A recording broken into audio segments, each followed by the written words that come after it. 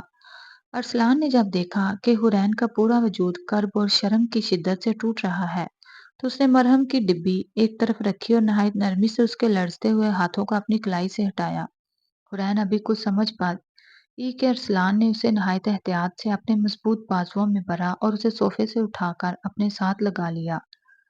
اس نے حورین کو اس طرح اپنے اوپر لٹایا کہ اس کا سر ارسلان کے چوڑے سینے پر تھا اور وہ مکمل طور پر اس کے سار میں آ گئی۔ حورین نے پہلے تو بدک کر خود کو چھڑانے کی کوشش کی، مگر ارسلان کے وجود کی تپش اور اس کے دل کی دھڑکنوں کی یکساں ترتیب نے اس کے حواس کو ساکت کر دیا۔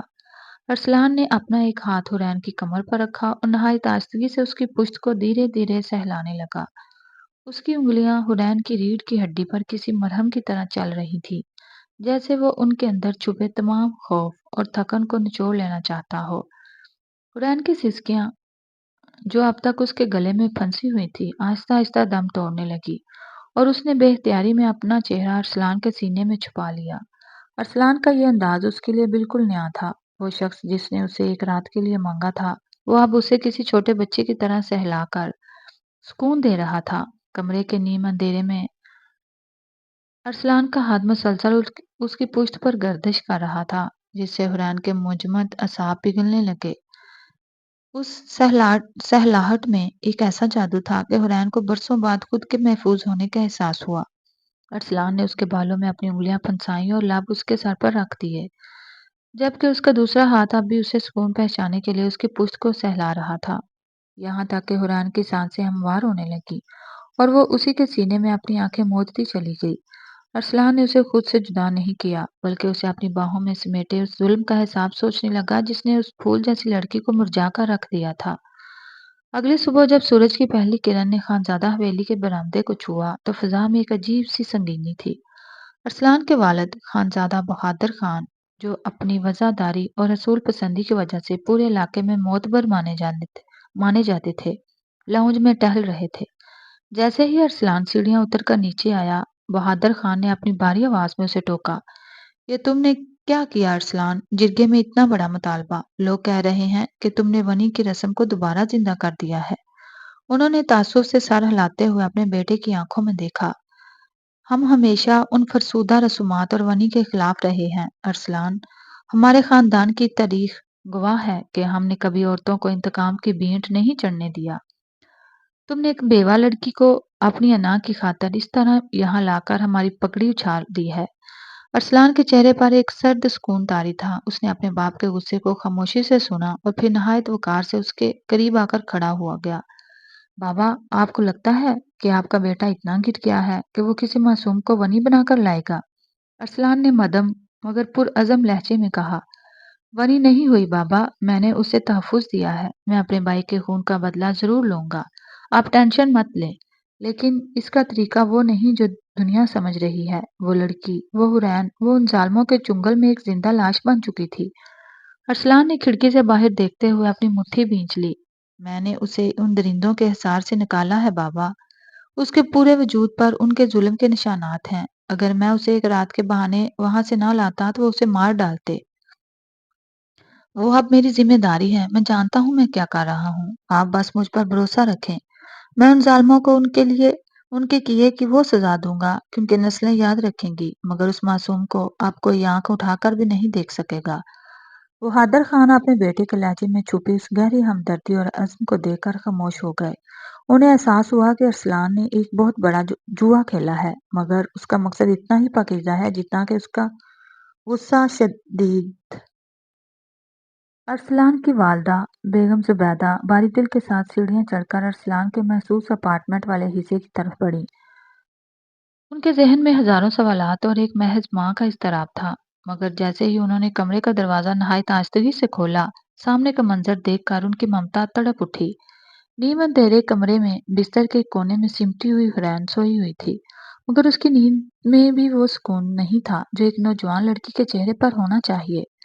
اس کے چہرے پر آنسوؤں کے خشک نشانات تھے اور وہ خواب میں بھی شاید کسی خوف سے لڑ رہی تھی کیونکہ اس کے ہاتھ اب بھی چادر کی سختی سے تھامے ہوئے تھے، مگر زبیدہ بیگم دبے قدموں بستر کے قریب پہنچی اور بیڈ کے کنارے پر بیٹھ گئی۔ انہوں نے دیکھا کہ اس معصوم لڑکی کا چہرہ زرد پڑ چکا تھا، جیسے برسوں سے اسے دھوپ اور خوشی نصیب نہ ہوئی ہو۔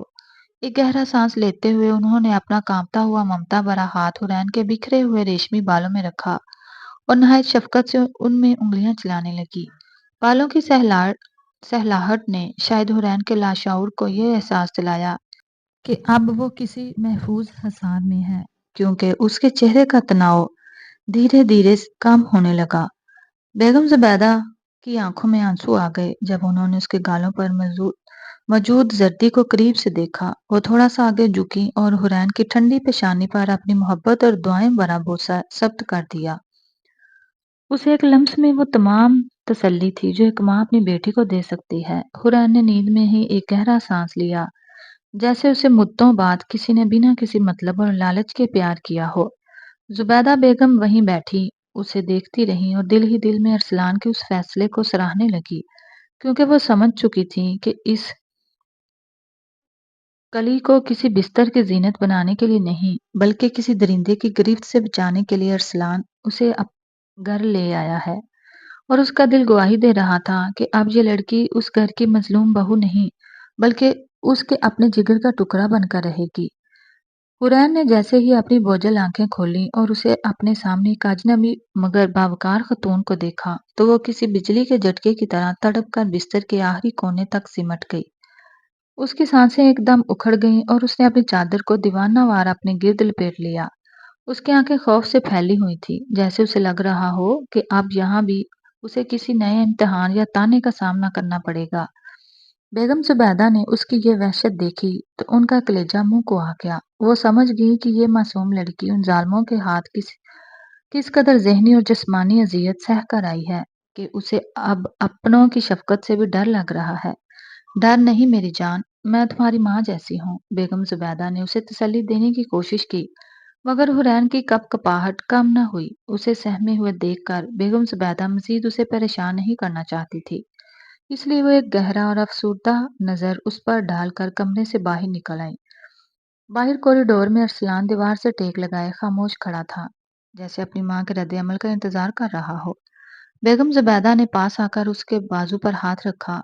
ان کی آنکھیں نم تھیں۔ ارسلان، وہ لڑکی نہیں بلکہ ایک زخمی روح ہے، انہوں نے بھرائی ہوئی آواز میں کہا۔ میں نے اس کی آنکھوں میں وہ خوف دیکھا ہے جو انسان کو جیتے جی مار دیتا ہے۔ وہ ان درندوں کے حصار سے تو نکل آئی ہے، مگر اس کا ڈر اب بھی اس کے اندر قید ہے۔ انہوں نے ارسلان کی آنکھوں میں جھانک کر تاکید کی۔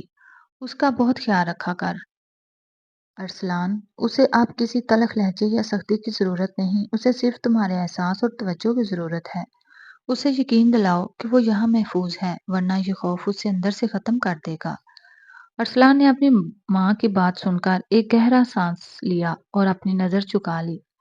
اس کے چہرے کی سختی برقرار تھی، مگر خاموشی بتا رہی تھی کہ وہ اپنی ماں کی کہی ہوئی ایک بات کو اپنے دل پر نقش کر چکا ہے۔ اس نے بنا کچھ کہے صرف سر ہلایا، مگر اس کے ذہن میں حرین کی وہ سہمی ہوئی صورت گھوم گئی جسے اب اسے دنیا کے ہر طوفان سے بچانا تھا۔ ارسلان ملازمہ کے پیچھے کمرے میں داخل ہوا، جس کے ہاتھ میں کھانے کی ٹرے تھی۔ حرین ابھی تک صوفے کے کونے میں سر جھکائے بیٹھی تھی، جیسے اس کی آمد سے اسے ایک بار پھر اپنی کمزوری کا احساس ہوا ہو۔ ارسلان نے ملازمہ کو اشارہ کیا وہ کھانا میز پر رکھ کر چلی جائے، اور جب وہ باہر نکل گئی تو ارسلان نے خاموشی سے حرین کی طرف دیکھا جو اپنی انگلیاں مروڑ رہی تھی۔ کھانا کھا لو، تم نے کل سے کچھ نہیں کھایا، اس نے سادہ مگر حتمی لہجے میں کہا۔ حرین نے کوئی جواب نہ دیا، بعض اس کا جھکا ہوا سر مزید جھک گیا۔ ارسلان جانتا تھا کہ وہ اس وقت کن ذہنی کیفیت سے گزر رہی ہے۔ وہ وہاں سے ہٹا اور اپنے موبائل سے اپنی بھابھی کو میسج کیا، جو اس حویلی میں اس کے سب سے زیادہ قریب تھی۔ تھوڑی ہی دیر میں اس کی بھابھی چند خوبصورت اور نفیس ڈریسز لے کر کمرے کے باہر پہنچی۔ ارسلان نے دروازے پر جا کر وہ ڈریسز لیے اور واپس مڑ کر حرین کے سامنے بیڈ پر رکھ دیے۔ یہ کچھ کپڑے ہیں، میری بھابھی نے تمہارے لیے بھیجے ہیں، اپنے یہ پرانے کپڑے بدل لو اور سکون سے کھانا کھاؤ۔ اس نے ان کپڑوں کی طرف اشارہ کرتے ہوئے کہا جن پر ابھی تک ان ظالموں کے چھوئے جانے کی گرد باقی تھی۔ حرین نے ان ریشمی اور نئے کپڑوں کو دیکھا تو اسے اپنی زندگی کے اس بدترین موڑ پر پہلی بار کسی کی فکر اور عزت کا احساس ہوا۔ ارسلان نے اسے مزید نہ پریشان کرنے کی خاطر کمرے سے باہر قدم بڑھا دیے، مگر جاتے ہوئے اس کی نظریں ایک پل کے لیے حرین کے اس معصوم چہرے پر ٹھہری، جہاں اب خوف کے ساتھ ساتھ ایک انجانی سی حیرت بھی جگہ بنا رہی تھی۔ کمرے میں موجود خاموشی ابھی حرین کے دل کو تھوڑا قرار دے رہی تھی کہ اچانک نیچے حویلی کے صحن میں بلند ہونے والی وحشیانہ آوازوں نے فضا کے سکون کو تہبالہ کر دیا۔ دلاور اپنے چند مسلح ساتھیوں کے ساتھ گیٹ پر کھڑا داڑ رہا تھا۔ ارسلان خانزادہ، باہر نکل بزدل انسان، تجھے وہ لڑکی ایک رات کے لیے دی تھی، تو نے نکاح کر کے ہماری پیٹھ میں چھڑا گونپا ہے، باہر آ، آج میں تجھے کتے کی موت ماروں گا۔ اس کی آواز میں وہی درندگی تھی جس نے حرین کی روح کو زخموں سے چھلنی کیا تھا۔ دلاور کی آواز حرین کے کانوں میں پڑتے ہی اس پر ایک لرزہ طاری ہو گیا۔ ماضی کے تمام خوفناک مناظر کسی فلم کی طرح اس کی آنکھوں کے سامنے گھوم گئے۔ وہ تڑپ کر بستر سے اتری اور دیوانہ وار بھاگ کر ارسلان کے پاس پہنچی۔ اس نے بنا سوچے سمجھے خود کو ارسلان کے چوڑے سینے میں چھپا لیا اور اس کی قمیض کو اپنے دونوں ہاتھوں سے اتنی سختی سے جکڑ لیا جیسے کوئی ڈوبتا ہوا تنکے کا سہارا لیتا ہے۔ خدا کے لیے ارسلان، مجھے ان کے حوالے مت کرنا، وہ مجھے مار ڈالیں گے۔ وہ ہچکیاں لیتے ہوئے ارسلان کے سینے سے لگی رو رہی تھی اور نفی میں سر ہلا رہی تھی۔ مجھے نہیں جانا وہاں، میں مر جاؤں گی پر ان کے پاس واپس نہیں جاؤں گی۔ حرین کی کپ کپاہٹ ارسلان اپنے وجود میں محسوس کر رہا تھا۔ اس کی آنکھوں میں خون اتر آیا اور جبڑے سختی سے بھینچ گئے۔ اس نے ایک ہاتھ حرین کے سر پر رکھا اور اسے اپنے حصار میں مزید پناہ دیتے ہوئے باہر کی طرف دیکھا، جہاں دلاور اپنی موت کو آواز دے رہا تھا۔ ارسلان کا لمس اس وقت حرین کے لیے وہ واحد ڈال تھا جو اسے اس درندے سے بچا سکتا تھا۔ اس نے دبی ہوئی مگر خطرناک آواز میں سرگوشی کی، خاموش حرین، اب کوئی تجھے چھو بھی نہیں سکے گا، یہ میرا وعدہ ہے۔ ارسلان نے حرین کو نرمی سے خود سے الگ کیا اور اس کے دونوں شانوں کو تھام کر اس کی آنکھوں میں آنکھیں ڈال کر دیکھا، جن میں اس وقت صرف موت کا خوف رقص کر رہا تھا۔ تم یہاں سے ہلنا مت، اس نے ایک فیصلہ کن لہجے میں کہا اور کمرے سے باہر نکل گیا۔ اس کے قدموں کی چاپ میں وہ غیظ و غضب تھا جو کسی آنے والے طوفان کا پیش خیمہ ہوتا ہے۔ جیسے ہی ارسلان حویلی کے برآمدے میں پہنچا، سامنے دلاور کو دیکھ کر اس کا خون جوش مارنے لگا۔ دلاور ابھی تک مغالطات بک کر رہا تھا، مگر جیسے ہی ارسلان کی ہیبت ناک شخصیت اس کے سامنے آئی، اس کے ساتھیوں کے ہاتھ خود بخود اسلحے پر جم گئے۔ ارسلان نے سیڑھیوں پر کھڑے ہو کر نیچے کھڑے دلاور پر اپنی عقابی نظریں گاڑ دیں اور ایک ایسی دھاڑ ماری کہ پورے صحن میں سناٹا چھا گیا۔ دفع ہو جاؤ یہاں سے، اس سے پہلے کہ میرا صبر جواب دے جائے اور میں بھول جاؤں کہ تم کس کے بھائی تھے۔ ارسلان کی آواز میں چھپی نفرت اور حقارت دلاور کے چہرے پر تھپڑ کی طرح لگی۔ اس نے ایک قدم نیچے بڑھایا اور گرج کر بولا، حرین کا اب تم سے یا تمہارے اس غلیظ خاندان سے کوئی لینا دینا نہیں ہے۔ وہ اب ارسلان خانزادہ کی منقوہ ہے، اس گھر کی عزت ہے۔ اگر اب تمہاری زبان سے اس کا نام بھی نکلا تو یاد رکھنا، میں وہ زبان کھینچ لوں گا۔ دلاور نے غصے سے تلملا کر آگے بڑھنا چاہا، مگر ارسلان کی آنکھوں میں جلتی انتقام کی آگ دیکھ کر اس کے قدم رک گئے۔ ارسلان نے اپنی پستول نکال کر اس کے عین سامنے کی اور سرد لہجے میں کہا، ایک رات کا سودا تم نے کیا تھا، میں نے تو اسے زندگی دی ہے۔ اب اگر تم نے اس حویلی کی دیوار کی طرف بھی دیکھا تو تمہارا جنازہ یہاں سے اٹھے گا۔ نکل جاؤ یہاں سے، اس سے پہلے کہ میں تمہارے خون سے یہ صحن رنگ دوں۔ ارسلان کا غصہ اس قدر شدید تھا کہ دلاور اور اس کے کارندے پیچھے ہٹنے پر مجبور ہو گئے، جبکہ اوپر کمرے میں کھڑکی کے پیچھے چھپی حرین لرزتے ہاتھوں سے ارسلان کی اس ڈال کو دیکھ رہی تھی جو آج اس کی بقا کی جنگ لڑ رہا تھا۔ اس کہانی میں اب ایک ایسا موڑ آنے والا تھا جو برسوں پرانے دبے ہوئے زخموں کو پھر سے تازہ کرنے والا تھا۔ ارسلان جب واپس کمرے میں آیا تو حرین اب بھی اس طرح سہمی ہوئی تھی، مگر ارسلان کی نظروں میں اس کے لیے اب صرف ہمدردی نہیں بلکہ ایک دیرینہ اپنائیت اور دکھ بھی شامل ہو چکا تھا۔ دراصل حرین کوئی اجنبی نہیں تھی، وہ ارسلان کی سگی پھپھو کی بیٹی تھی۔ برسوں پہلے ارسلان کے باپ کی بہن کا نکاح اسی ظالم خاندان میں ہوا تھا جہاں ان پر اس قدر مظالم ڈھائے گئے کہ جب حرین کی پیدائش ہوئی تو وہ ان کے ظلم سہتے سہتے دم توڑ گئی۔ ارسلان کے خاندان نے بہت کوشش کی کہ وہ اپنی بہن کی آخری نشانی یعنی حرین کو اپنے پاس لے آئیں، مگر ان سنگ دل لوگوں نے حرین کو دشمنی کی آگ میں جلانے کے لیے اپنے پاس ہی رکھا اور اسے کبھی اپنے ننیال سے نہ ملنے دیا۔ ارسلان نے اسے پہلی بار تب دیکھا جب وہ جوان ہو رہی تھی۔ وہ اسے دور سے دیکھتا، اس کی معصومیت اور ان آنکھوں میں چھپا کرب اسے تڑپا دیتا تھا۔ اسے اس معصوم کلی سے محبت ہو گئی تھی، مگر وہ مجبور تھا کیونکہ حرین کا نکاح اس کے چچا کے بیٹے سے کر دیا گیا تھا۔ ارسلان نے اپنا دل مسل کر صبر کر لیا، لیکن قدرت کا کرنا ایسا ہوا کہ حرین کا شوہر ایک حادثے میں مارا گیا اور وہ چھوٹی سی عمر میں ہی بیوہ ہو گئی۔ بیوہ ہونے کے بعد حرین پر ظلم کے پہاڑ ٹوٹ پڑے۔ اس کا دیور دلاور اور باقی سسرالی اسے منحوس کہتے اور اس کے پورے وجود کو اپنے تشدد کا نشانہ بناتے تھے۔ ارسلان یہ سب دیکھتا تھا، اس کا خون کھولتا تھا جب وہ اسے نیلی پڑی ہوئی گردن اور لرزتے ہاتھوں کے ساتھ دیکھتا۔ اس لیے جب اس کے بھائی کے قتل کا معاملہ اٹھا تو ارسلان نے جرگے میں ایک رات کا وہ بھیانک مطالبہ صرف اسی لیے کیا تاکہ وہ حرین کو قانونی طور پر اس جہنم سے نکال سکے۔ وہ جانتا تھا کہ وہ لوگ اسے کبھی عزت نہیں دیں گے، اس لیے اسے یہ کڑوا گھونٹ بننا پڑا۔ اسے جب وہ حرین کے سامنے کھڑا تھا تو اس کے ذہن میں اپنی پھپھو کا وہ ادھورا چہرہ اور حرین پر ہونے والے برسوں کے ظلم گردش کر رہے تھے۔ اس نے حرین کے قریب آ کر نہایت دھیمی آواز میں کہا، تمہیں لگتا ہے کہ میں تمہیں ایک رات کے لیے لایا ہوں؟ حرین، تم اس خون کا حصہ ہو جو میری رگوں میں دوڑ رہا ہے، تم میری پھپھو کی نشانی ہو جنہیں ان ظالموں نے کھا لیا ہے۔ میں تمہیں برسوں سے ان کی قید میں سسکتے ہوئے دیکھ رہا تھا، میں تمہیں ان کے رحم و کرم پر کیسے چھوڑ سکتا تھا؟ تمہارا نکاح ہوا، تم بیوہ ہوئی، تم پر ستم ہوئے۔ ارسلان خان زادہ کی نظر تمہارے ایک ایک آنسو پر تھی، اور تم اس گھر میں ونی بن کر نہیں بلکہ اس گھر کے اصل وارث اور میری محبت بن کر آئی ہو۔ حرین نے حیرت سے اپنی بڑی بڑی آنکھیں اٹھا کر اسے دیکھا۔ اسے یقین نہیں آ رہا تھا کہ جس شخص کو وہ اپنی بربادی کا سبب سمجھ رہی تھی، وہ تو برسوں سے اس کی پناہ گاہ بننے کے خواب دیکھ رہا تھا۔ اس کے ننھیال کا یہ انکشاف اس کے لیے کسی معجزے سے کم نہ تھا، مگر اس کے دل میں ابھی یہ سوال تھا کہ کیا واقعی اتنی محبت اور عزت کی حقدار ہے وہ؟ نکاح کے اس ہنگامہ خیز موڑ کے بعد 2-3 دن ایسے گزرے کہ حرین کو پورے گھر میں ارسلان کہیں نظر نہ آیا۔ اسے بتایا گیا کہ وہ کسی ضروری کام سے شہر سے باہر گیا ہے، مگر حرین کے لاشعور میں ارسلان کا وہ آخری جملہ کہ تم میری پھپھو کی نشانی ہو کسی گہرے شہد کی طرح پھنس گیا تھا۔ ان 3 دنوں میں حویلی کا نقشہ ہی بدل گیا۔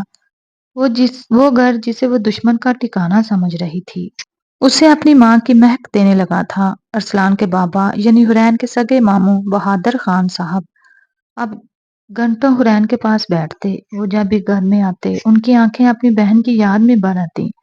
وہ حرین کے سر پر ہاتھ رکھتے تو اسے لگتا جیسے برسوں کی یتیمی ختم ہو گئی ہو۔ تمہاری آنکھیں بالکل تمہاری ماں جیسی ہیں حرین، ماموں نے اس کے پاس بیٹھتے ہوئے نہایت شفقت سے کہا۔ ہم نے تمہیں ان درندوں سے چھڑوانے کی بہت کوشش کی، مگر وہ لوگ دشمنی میں اتنے اندھے تھے کہ انہوں نے ہماری بہن کی آخری نشانی کو بھی ہم سے دور رکھا۔ ارسلان نے جو راستہ چنا وہ کھٹن ضرور تھا، مگر اس کے سوا تمہیں اس دوزخ سے نکالنے کا اور کوئی راستہ نہیں تھا۔ ماموں اسے اپنی بہن کے بچپن کے قصے سناتے، اسے بتاتے کہ وہ کتنی لاڈلی تھی۔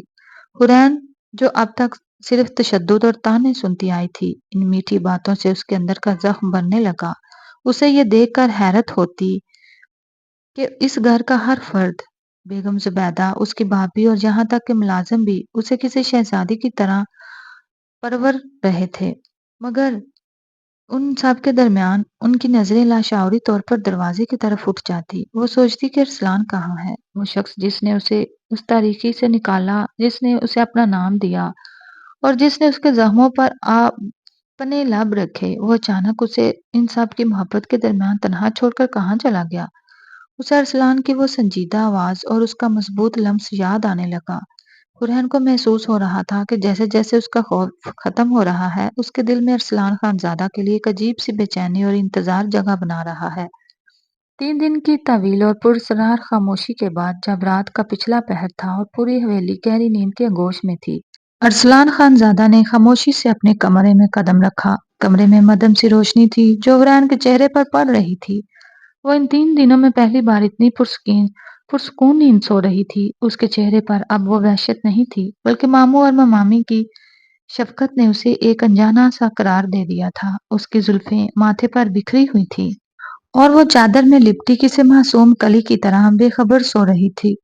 ارسلان کچھ دیر وہیں کھڑا اسے دیکھتا رہا۔ اس کی تھکی ہوئی آنکھوں میں حرین کو دیکھ کر ایک عجیب سی چمک آ گئی۔ وہ آہستہ سے بستر کے قریب ہوا اور جھک کر نہایت نرمی مگر مضبوطی سے اسے بازوؤں سے تھام کر اپنی طرف کھینچا۔ حرین کی نیند ایک دم سے ٹوٹ گئی۔ وہ ہڑبڑا کر اٹھنے لگی، مگر جیسے ہی اس کے وجود نے ارسلان کے چوڑے سینے کی مانوس تپش اور اس کے محسوس عطر کی خوشبو کو محسوس کیا، اس کی مزاحمت وہیں تم توڑ گئی۔ ارسلان نے اسے اپنے حصار میں اس طرح بھرا ہوا تھا کہ ان کے درمیان ہوا کا گزر بھی مشکل تھا۔ حرین نے مدھم روشنی میں ارسلان کے تھکے ہوئے مگر پرکشش چہرے کو دیکھا۔ اس کے لبوں پر سوال تھے، مگر ارسلان نے اسے مولنے کا موقع نہ دیا۔ اس نے اپنا چہرہ حرین کے گلابی گال کے قریب کیا اور نہایت پیار اور شدت سے وہاں اپنا بوسہ ثبت کر دیا۔ ارسلان کے لبوں کا لمس حرین کے وجود میں کسی چادر کی طرح سرایت کر رہا تھا۔ اس کی آنکھیں بے اختیاری میں موندتی چلی گئی۔ بہت یاد کیا تمہیں ان 3 دنوں میں، ارسلان نے اس کے کان کے پاس نہایت دھیمی اور ریشمی آواز میں سرگوشی کی۔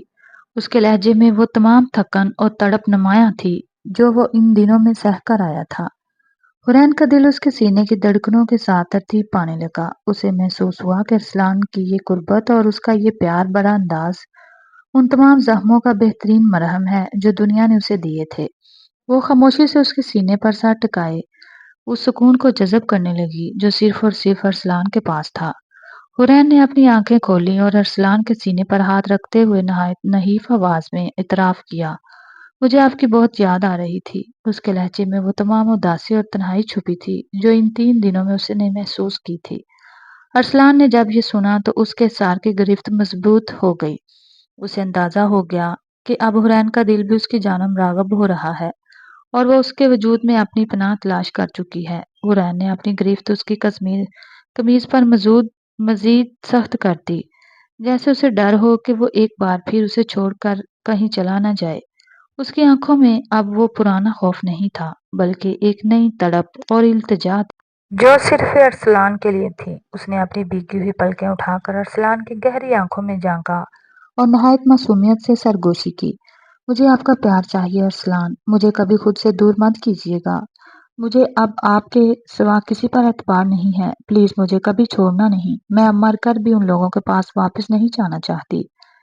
حرین کے ان الفاظ نے ارسلان کے دل کی دھڑکنوں کو تیز کر دیا تھا۔ اس نے حرین کے چہرے کو دونوں ہاتھوں کے پیالے میں بھرا اور اس کی پیشانی پر ایک طویل اور پرسکون بوسہ دیا۔ اس کی آنکھوں میں حرین کے لیے وہ مان تھا جو ایک محافظ اپنی قیمتی جان کے لیے رکھتا ہے۔ ارسلان نے اسے خود سے تھوڑا دور کیا اور مسکراتے ہوئے اس کی الجھی ہوئی لٹوں کو کان کے پیچھے اڑسا، تمہیں چھوڑنے کا مطلب ہے خود کو موت کے حوالے کرنا حرین، اور میں ابھی جینا چاہتا ہوں تمہارے ساتھ، اس نے نہایت دھیمے لہجے میں کہا، پھر شرارت سے اس کی ناک کو چھوا۔ میں ابھی سفر سے آیا ہوں، تھوڑی تھکن ہے، میں شاور لے کر آتا ہوں، پھر ہم ڈھیر ساری باتیں کریں گے۔ یہ کہہ کر ارسلان واش روم کی طرف بڑھ گیا، مگر مڑ کر ایک بار پھر اس معصوم لڑکی کو دیکھا جو اب اس کے کمرے میں کسی مہکتے ہوئے گلاب کی طرح کھل رہی تھی۔ حرین اسے جاتے دیکھتی رہی اور اس کے چہرے پر پہلی بار ایک ایسی مسکراہٹ آئی جس میں کوئی درد نہیں تھا، صرف سکون اور ارسلان کا دیا ہوا مان تھا۔ ارسلان جب شاور لے کر نکلا تو اس کے گیلے بالوں سے پانی کے قطرے اب بھی ٹپک رہے تھے، جس نے اس کی مردانہ چاہت میں مزید اضافہ کر دیا تھا۔ حرین بیڈ پر بیٹھی اسے ہی دیکھ رہی تھی۔ ارسلان مسکراتے ہوئے اس کے قریب آیا اور تولیہ ایک طرف رکھتے ہوئے اس کے برابر میں بیٹھ گیا۔ حرین نے شرماتے ہوئے اپنا سر اس کے کندھے پر ٹکا دیا اور نہایت دھیمی آواز میں اپنی خواہش کا اظہار کیا، ارسلان اب میں اس حویلی میں تنہا نہیں رہنا چاہتی، میں چاہتی ہوں کہ یہاں بچوں کی للکاریاں گونجیں، ہمارا ایک چھوٹا سا جہاں ہو، کیا ہم اپنی زندگی کا نیا آغاز کر سکتے ہیں؟ ارسلان نے حرین کی اس معصومانہ فرمائش پر اسے نہایت محبت سے دیکھا۔ اس نے حرین کو اپنی باہوں میں سمیٹا اور اس کے کان میں سرگوشی کی، تمہاری ہر خواہش میرے لیے حکم ہے حرین، تم نے مجھ سے پیار مانگا ہے اور میں تمہیں اپنی پوری زندگی اور اپنی روح کی تمام وسعتوں کے ساتھ چاہوں گا۔ اس نے حرین کے چہرے کو اوپر اٹھایا اور اس کی تپتی ہوئی آنکھوں میں جھانکا۔ کمرے میں مدھم روشنی اور رات کی خاموشی ان کے جذبات کی گواہ بن گئی۔ ارسلان نے نہایت نرمی سے اس کے لبوں کا لمس محسوس کیا اور پھر وہ غربت کے ان لمحوں میں کھو گئے جہاں ماضی کا ہر دکھ، ہر زخم اور ہر آنسو مٹ گیا۔ وہ رات ان کے ملاپ کی رات تھی، جہاں خوف کی درد جگہ بھروسے نے اور نفرت کی جگہ جنون نے لے لی تھی۔ وقت گزرنے کے ساتھ ساتھ حرین کے تمام زخم نہ صرف جسمانی بلکہ ذہنی طور پر بھی بڑھ چکے تھے۔ آج حویلی کا وہی صحن جو کبھی خاموشی اور اداس رہتا تھا، اب ایک ننھے فرشتے کی ہنسی سے گونج رہا تھا۔ ارسلان اور حرین کا بیٹا شاہزین اپنے دادا بہادر خان کی گود میں کھیل رہا تھا۔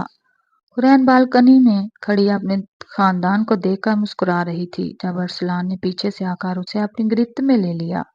کیا سوچ رہی ہو خانزادی؟ اس نے حرین کے کندھے پر تھوڑی رکھتے ہوئے پوچھا۔ یہی کہ اللہ نے مجھے ایک دوزخ سے نکال کر اس جنت میں پہنچا دیا۔ حرین نے مڑ کر ارسلان کی آنکھوں میں دیکھا جن میں آج بھی ان کے لیے وہی پہلے والی شدت اور محبت تھی۔ ارسلان نے اسے اپنے ساتھ لگایا اور سامنے کھیلتے ہوئے اپنے بیٹے اور مسکراتے ہوئے اپنے والدین کو دیکھا۔ انتقام کی آگ اب مکمل طور پر بجھ چکی تھی اور اس کی جگہ محبت کے گلاب کھل چکے تھے۔ ارسلان خانزادہ نے نہ صرف اپنا بدلہ لیا تھا بلکہ اپنی محبت کو وہ مقام دیا تھا جس کی وہ حقدار تھی۔ دونوں ایک دوسرے کے ہاتھ تھامے اب ایک ایسی نئی زندگی کی سمت گامزن تھے جہاں صرف خوشیاں، سکون اور کبھی نہ ختم ہونے والا پیار تھا۔ لو گائز، ہمارے آج کے ناول کا اختتام ہوا۔ تو کیسا لگا آپ کو یہ ناول؟ امید ہے کہ آپ کو پسند آیا ہوگا۔ مزید ایسے ناول پڑھنے اور سننے کے لیے ہمارے چینل کو سبسکرائب ضرور کیجیے۔ شکریہ۔